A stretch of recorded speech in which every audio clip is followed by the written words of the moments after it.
किसान दिवस के मौके पर कार्यक्रम का आयोजन किया जा रहा है। सीएम योगी आदित्यनाथ संबोधित कर रहे हैं, क्या कुछ करें आपको सुनाते हैं। और अन्नदाता किसानों की आमदनी को दोगुना करने की दृष्टि से ही 2014 में प्रधानमंत्री मोदी जी ने सत्ता संभालते ही अनेक कार्यक्रम प्रारंभ किए। जो कार्यक्रम प्रारंभ किए थे उसमें लक्ष्य एक ही था कि लागत कम हो, उत्पादकता बढ़े।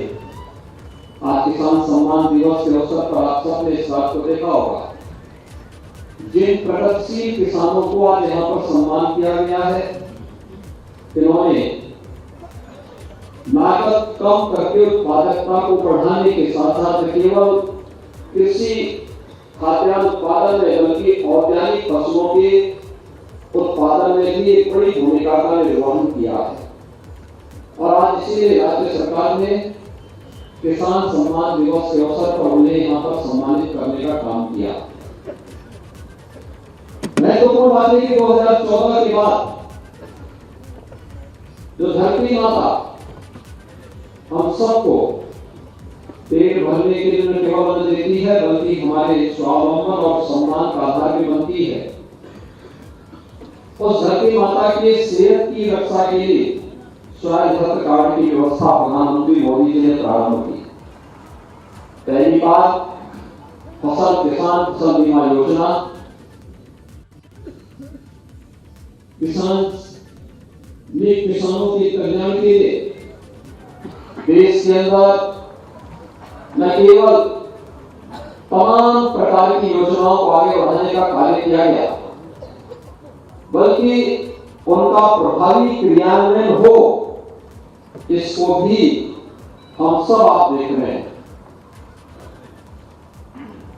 वही इसी का परिणाम है आज उत्तर प्रदेश जैसे राज्य में विगत 5.5 वर्ष के अंदर जो कार्यक्रम हम लोगों ने प्रारंभ किए, सरकार में आने के साथ ही मार्च 2017 में सबसे पहले 86 लाख किसानों का 36,000 करोड़ रुपए के कर्ज माफी के कार्यक्रम को सबसे पहले हम लोगों ने अपने हाथों में लिया।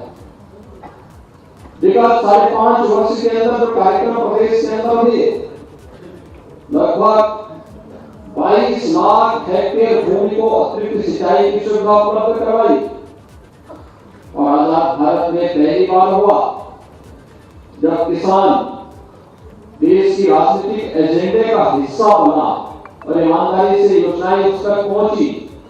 प्रधानमंत्री किसान सम्मान निधि हो या लागत का 1.5 गुना एमएसपी लागू करने का कार्य हो, ये सभी प्रभावी ढंग से लागू हो रहे हैं। खेत में तकनीक का भी उपयोग हो सकता है। यह हम लोगों ने विगत 8 वर्ष के अंदर देश के अंदर होते हुए देखा है। और इसीलिए अगर प्रधानमंत्री किसान सम्मान निधि की बात करता हूं, उत्तर प्रदेश के अंदर 2,60,00,000 किसानों को अब तक 51,000 करोड़ रुपए की राशि उनके बैंक अकाउंट में भेजी जा चुकी है। विगत 5.5 वर्ष के अंदर प्रदेश के अंदर चाहे वह धान हो, गेहूं हो, दलहन, तिलहन, इन सभी क्षेत्रों में रिकॉर्ड मात्रा में क्रय केंद्रों के माध्यम से बिना किसी बिचौलिए के अन्नदाता किसानों से सीधे क्रय करने का कार्य जहां उनके उत्पाद को किया गया, वहीं उन्हें एमएसपी डीबीटी के माध्यम से उनके अकाउंट में देने का कार्य भी किया गया। और जैसे यहाँ पर भी कृषि मंत्री जी कह रहे थे कि 1,84,000 करोड़ रुपए का गन्ना मूल्य का भुगतान भी हुआ। कोरोना जैसी महामारी के दौरान भी चीनी मिलों को बंद नहीं होने दिया गया, बल्कि जब तक किसान के खेत में गन्ना का एक भी डंठल होगा तब तक चीनी मिलें चलेगी। इस विश्वास के साथ प्रदेश के अंदर सभी 120 चीनी मिलों को चलाया गया। इससे पहले होगा क्या? इससे पहले चीनी मिल मालिक अपनी मर्जी करते, सरकार उनके सामने बहुत बनी रहती थी। कोऑपरेटिव फेडरेशन के नाम चीनी मिलों को पिछली सरकारों ने बेचा था, लेकिन इस सरकार के समय बेची नहीं गई, बल्कि नई नई चीनी मिल लगाई गई। चौधरी साहब की स्वयं की कर्म भूमिका चीनी मिल जो जर्जर अवस्था में थी, वहां पर एक नई चीनी मिल की स्थापना करवाई गई। मुंडेरवा में किसान आंदोलन हुए थे, कई किसान शहीद हुए थे, वहां पर एक नई चीनी मिल लगाई गई। गोरखपुर के पिपराइच में एक नई चीनी मिल लगाई गई। मोहिउद्दीनपुर चीनी मिल की क्षमता का विस्तार किया गया। नजीमाबाद की चीनी मिल का विस्तार किया गया। तमाम अन्य कदम उठाए गए। आज खेती किसानी में लगे हुए हमारे अन्नदाता किसान न केवल इस क्षेत्र में मजबूती के साथ आगे बढ़कर के प्रदेश की कृषि विकास की दर को बढ़ाने में अपना योगदान दे रहे हैं, बल्कि स्वयं भी सम्मानजनक ढंग से न केवल अपनी मेहनत से बल्कि शासन की योजनाओं का लाभ प्राप्त करते हुए आगे बढ़ने का कार्य कर रहे हैं। यह एक नई स्थिति है हम सबके सामने। और उत्तर प्रदेश जैसे राज्य की दृष्टि से जहां पर लघु और सीमांत किसानों की संख्या ज्यादा है, स्वाभाविक रूप से तकनीक अपनाने के लिए आवश्यक है कि हमारे पास खेत का जोत ज्यादा हो।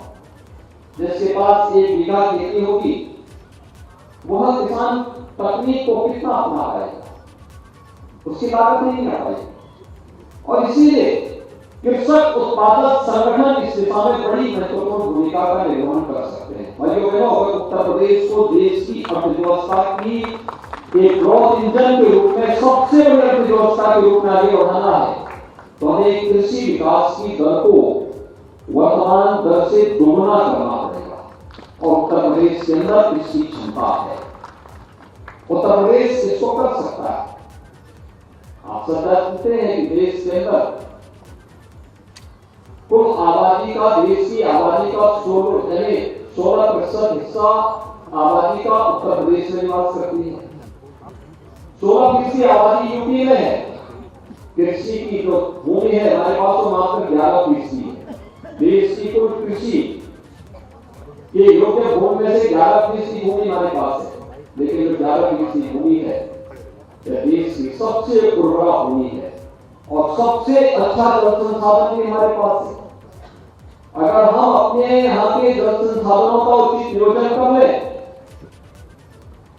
कहीं कोई पानी की कोई कमी नहीं खेती के लिए पड़ सकती। और इस 11% भूमि पर उत्तर प्रदेश का हमारा अन्नदाता किसान देश के कुल खाद्यान्न की आपूर्ति का 20% आपूर्ति केवल उत्तर प्रदेश करता है। और उस 20% आपूर्ति के और उस क्षमता को बढ़ाने की आवश्यकता उत्तर प्रदेश के अंदर देश के अंदर महसूस होती है, बल्कि उत्तर प्रदेश के अंदर क्षमता है कि वह इसको आगे बढ़ा सके। और इसलिए आवश्यक है कि अगर प्रधानमंत्री जी की मंशा के अनुरूप देश के अंदर देश की अर्थव्यवस्था को प्रधानमंत्री जी ने $5 ट्रिलियन की इकोनॉमी बनाने की बात की है, उत्तर प्रदेश की अर्थव्यवस्था को इसके लिए $1 ट्रिलियन की अर्थव्यवस्था बनाना पड़ेगा। और $1 ट्रिलियन की अर्थव्यवस्था के लिए आवश्यक है कि उत्तर प्रदेश के अंदर हम कृषि विकास की दर को बढ़ाएं। और कृषि विकास दर की दर को बढ़ाने में एफपीओज और तकनीक बड़ी भूमिका का निर्वहन कर सकती है। वह आज की सबसे बड़ी आवश्यकता है। डबल इंजन की सरकार ने इस दिशा में प्रयास प्रारंभ किए हैं। आज आप देख रहे होंगे राज्य सरकार के द्वारा 4 कृषि विश्वविद्यालय संचालित हो रहे हैं। केंद्र सरकार के द्वारा 2 कृषि विश्वविद्यालय यहाँ पर प्रदेश के अंदर संचालित हो रहे हैं। प्रदेश के अंदर 75 जनपद हैं, लेकिन 75 जनपदों में हमारे पास 89 कृषि विज्ञान केंद्र संचालित हो रहे हैं। कृषि विज्ञान केंद्र 2017 के पहले जिस जर्जर स्थिति में थे, आज आप देख रहे हैं कि वहां पर हर एक कृषि विज्ञान केंद्र में कहीं ना कहीं ट्रेनिंग के कार्यक्रम किसानों के लिए चल रहे हैं, डेमोन्स्ट्रेशन होते हैं, उनके सामने बताया जाता है।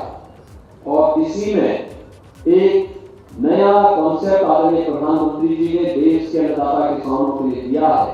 और वह जो दिया है वह है नेशनल नेचुरल फार्मिंग मिशन का, प्राकृतिक खेती का। प्राकृतिक खेती में जो हो जाता है, इस बार आप देख सकते हैं यहाँ पर लगी हुई प्रदर्शनी बहुत कुछ संदेश उसके माध्यम से देख लीजिए है।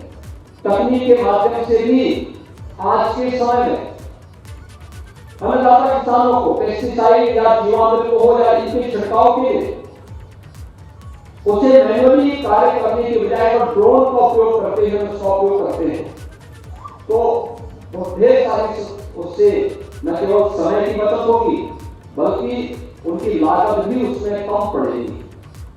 इन सभी के बारे में प्रशिक्षण लेना, कार्यक्रमों को आगे बढ़ाना अत्यंत महत्वपूर्ण है। और आज फेडरलिज्म की सरकार आदरणीय प्रधानमंत्री मोदी जी के मार्गदर्शन में, उनकी प्रेरणा से जिस कार्यक्रम को आगे बढ़ा रही है, उत्तर प्रदेश उस संभावना वाला प्रदेश है। और आज इसमें से जिन अन्नदाता किसानों को आज यहाँ पर, जिन एफपीओ को आज यहाँ पर सम्मानित किया गया है, मैं उन सबका अभिनंदन करता हूँ, उन सबको हृदय से बधाई देता हूँ। और मेरा विश्वास है कि वे सभी प्रगतिशील किसान केवल अपने तक सीमित न रहें बल्कि अपने आसपास के अंदर कम से कम कृषि विज्ञान केंद्र और कृषि विश्वविद्यालयों के साथ जुड़ करके अन्य अन्नदाता किसानों को भी इसके लिए प्रेरित कर पाएंगे।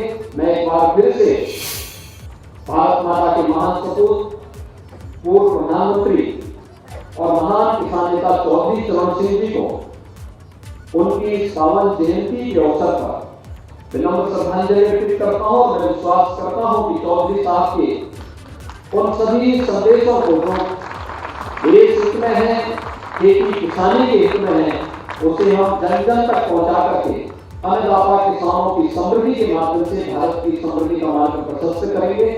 आप सबके प्रति मेरी शुभकामनाएं। धन्यवाद। जय हिंद। बहुत बहुत धन्यवाद माननीय आपके।